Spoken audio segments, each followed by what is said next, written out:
Bonjour. Alors, je vais un peu répéter tout ce que j'ai dit tout à l'heure parce que sur la table ronde où j'ai présenté Ideal Wine, donc je me présente, je suis Lionel Coinca, je suis l'un des 3 cofondateurs de la société Ideal Wine. Alors, Ideal Wine, c'est une société qui a 22 ans aujourd'hui. On a créé la société en 2000 avec Angélique Delancin et Cyril Joman. Alors, au tout début d'Ideal Wine, le modèle économique n'avait rien à voir avec ce qu'il est devenu. On était tous les 3 amateurs de vin, on s'est rencontrés à la Bourse de Paris, on avait cette passion pour le vin et un intérêt pour Internet et on a réfléchi à une aventure entrepreneuriale tous les 3 autour de ces thèmes-là et on a eu l'idée de créer une sorte de fenêtre virtuelle qui permettait aux amateurs de vin de nous confier des ordres d'achat pour aller dans les ventes aux enchères pour acheter pour leur compte. Donc on était une sorte de courtier.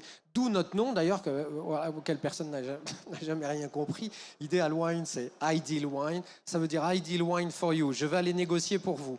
Donnez-moi vos ordres d'achat, je vais aller négocier pour vous dans les salles de vente. Donc après, c'est un nom qui se décline sous tout un tas de langues, etc. Mais c'était ça un peu l'esprit au début. Et aujourd'hui, ça n'a plus rien à voir. On a complètement pivoté. Aujourd'hui, Ideal Wine, c'est une plateforme d'achat de vin, de revente de caves et de cotation de grands crus. Alors, pour donner quelques chiffres, tout à l'heure, on a parlé beaucoup d'internationalisation. On est 50 aujourd'hui. On a 50 collaborateurs. On a 8 nationalités au sein d'Ideal Wine. On est une société qui est devenue très internationale. On fait la moitié de notre chiffre d'affaires à l'export dans 60 pays. On vend à 60 pays. Le chiffre d'affaires 2021, c'était à peu près 42 millions d'euros. Donc ça commence un petit peu à peser. On a 600 000 membres.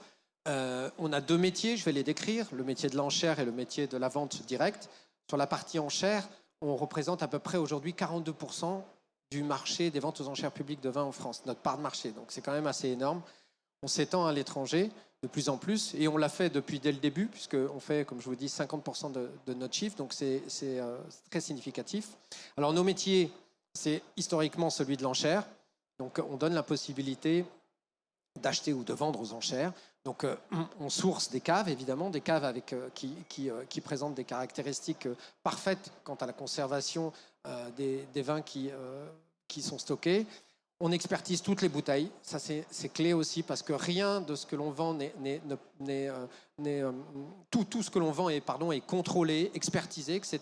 Et on a développé une technologie qui permet de tracer, d'identifier les bouteilles, qui nous permet d'envisager l'avenir, aussi certains projets dans l'avenir.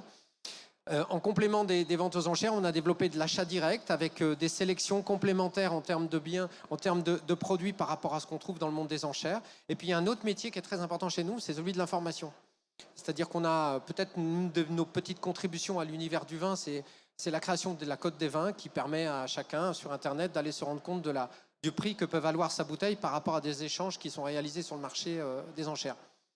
Et puis on produit aussi beaucoup d'informations du type des outils d'information qui permettent à chacun de se décider dans ses actes d'achat ou ses actes de vente. Alors, pour parler un peu d'avenir, donc on a une certaine antériorité. On continue à se développer, notamment sur des secteurs complémentaires à celui du vin, comme les whiskies et les spiritueux. On a créé une plateforme qui s'appelle Fine Spirit Auction avec la Maison du Whisky, qu'on a lancé l'année dernière et qui a extrêmement bien fonctionné, qui va se prolonger cette année dans un partenariat plus renforcé. Et puis, faire écho à notre présence ici à la WineTech, on a développé une technologie d'authentification et de traçabilité des vins qui permet justement à chacun d'obtenir la garantie que l'information, en tout cas que la bouteille qu'il a entre les mains, à partir du moment où on l'aura identifiée par cette technologie, correspond à une vraie bouteille. Toutes les informations sont stockées dans la blockchain.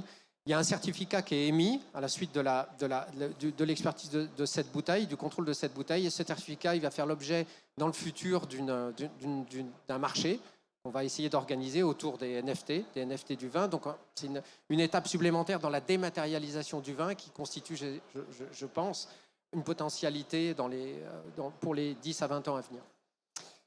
Voilà. Est-ce que j'ai été suffisamment court ? Il reste 30 secondes. Écoutez, parfait. Je vous les laisse. Merci beaucoup Lionel.